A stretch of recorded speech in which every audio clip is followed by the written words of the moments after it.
کوئی پاکستانی جوکر مولوی کہہ رہا تھا کہ یہ ان لوگوں کے پیچھے نماز نہیں پڑھنا جو بریلوی لوگ ہیں، یہ رسول اللہ کو مشکل کشا مانتے ہیں، لہٰذا یہ شرک کرتے ہیں، یہ شرک کرتے ہیں، اس وجہ سے ان کے پیچھے نماز نہیں۔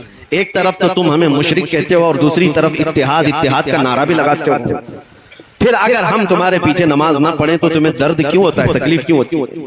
لیکن یہ جملہ مجھے بڑا سخت لگا کہ نبی پاک صلی اللہ تعالیٰ علیہ وسلم کو اگر آج کوئی مشکل کشا سمجھے، اپنی مشکلوں کا حل کرنے والا آقا سمجھے، تو یہ صاحب ہمیں مشرک قرار دیتے ہیں۔ پھر شرف الدین امام بوصیری کے بارے میں تمہارا کیا خیال ہے، جو لقوہ اور فالج کے اثر کے بعد اپنے بستر پر لیٹ کر کے حضور کی بارگاہ میں یوں کہتے ہیں، یا اکرم الخلق مالی من الود به سواک عند حلول الحادث العممی ولن یضیق رسول اللہ جاہک بی اذا الکریم تجلی باسم منتقمی۔ میں اسلاف کا عقیدہ بتا رہا ہوں سنیو، شرف الدین امام بوصیری مصر کے رہنے والے، اسکندریہ میں آج بھی ان کا مزار پاک ہے۔ آج سے تقریباً 7 صدیوں پہلے کی ایک بزرگ شخصیت کا ذکر ہے۔ ان کے جسم پر جب فالج کا اثر ہو گیا، پیرالائز، جانتے ہیں فالج کا اثر جب ہو جائے تو انسان چلنے پھرنے سے بھی عاجز ہو جائے، اٹھ پھر نہیں سکتا، علاج بہت کرایا حکیموں سے، شفایا بھی نہیں ملی۔ پھر اخیر میں شرف الدین بوصیری نے قصیدہ لکھنا شروع کیا، مولا صلی وسلم دائما ابدا۔ یہ قصیدہ آج پوری دنیا میں مشہور ہے، اس کے 2 شعر آج بھی حضور کی جالیوں کے دروازے پر بھی لکھے ہوئے موجود ہیں۔ هو الحبیب الذی ترجا شفاعته لكل حول من الاحوال مقتحم۔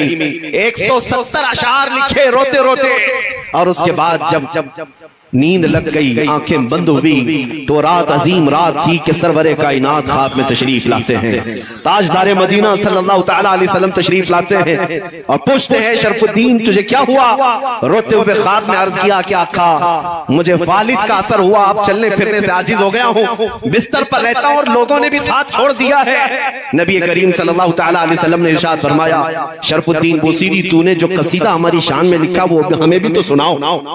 انہوں نے اپنا قصیدہ لکھا تھا، لیکن جو پہلا شعر ہے، پہلا مصرع، اس کا ایک ہی مصرع ان سے بن پایا تھا، دوسرا مصرع نہیں بنا تھا۔ مولا صلی وسلم دائما ابدا، بس اتنا ہی مصرع بنا تھا، دوسرا نہیں تھا۔ وہ خواب میں میرے آقا کو سناتے رہے، مولا صلی وسلم دائما ابدا، رک جاتے، نبی پاک نے ارشاد فرمایا، بوصیری اس کا اگلا مصرع میری جانب سے ہے، علی حبیبک خیر الخلق کلہم۔ اور اس کے بعد ان کے جسم پر اپنا ہاتھ پھیرا اور رات کو اپنی ایک چادر اٹھا کر شرف الدین بوصیری کو عطا کیا۔ خواب کی بات ہے، خواب کی بات ہے، اور نبی کریم صلی اللہ تعالیٰ علیہ وسلم کی وفات کے 700 سال بعد کا واقعہ ہے، حضور کے پردہ فرمانے کے 700 سال بعد کا واقعہ ہے۔ شرف الدین بوصیری کہتے ہیں، صبح جب میری آنکھ کھلی پورے گھر میں ایک عجیب سی خوشبو مہک رہی تھی، اور جب میں اٹھنے کی کوشش کیا تو دیکھا نہ میرے ہاتھ میں فالج ہے نہ پیر میں فالج ہے، جسم صحیح سلامت ہے۔ خواب کی بات خواب ہوتی ہے، لیکن شرف الدین بوصیری کہتے ہیں میرا جسم بھی سلامت تھا، اور پھر میں غور سے دیکھتا ہوں تو میرے بستر پر رات کو عطا کی ہوئی میرے مصطفیٰ کی چادر بھی موجود تھی۔ 700 سال بعد وہ نبی مشکل کشائی کرتے ہیں۔ یہی بزرگوں کا عقیدہ لے کر کے بریلی کے امام نے ہمیں عقیدہ دیا تھا، ان کے اپنے پیٹ سے لایا ہوا عقیدہ نہیں ہے، بریلی کا عقیدہ وہی ہے جو صحابہ کا عقیدہ تھا۔ ایک صحابیہ اپنے بیٹے کو لے کر کے آئی بارگاہ مصطفیٰ میں، کہا یا رسول اللہ یہ بولتا نہیں ہے، یہ گنگا ہے، بچپن سے نہیں بولتا، اس کے لیے کچھ فرمائیں۔ 8 سال کا ہو گیا، بولنے کی طاقت نہیں ہے، اب دوا کیا کی جائے؟